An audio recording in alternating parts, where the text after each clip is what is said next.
Open the glove box. Pull the shelf so the tabs pop out of their catch. Remove the access panel. Unclip both sides of the housing cover to remove it.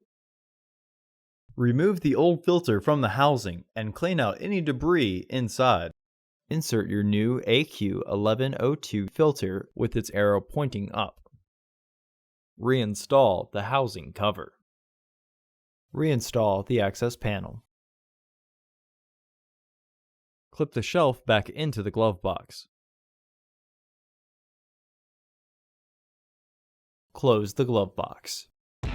Order your parts today at filterheads.com. Also, please like our video and subscribe to our channel so you won't miss any new content.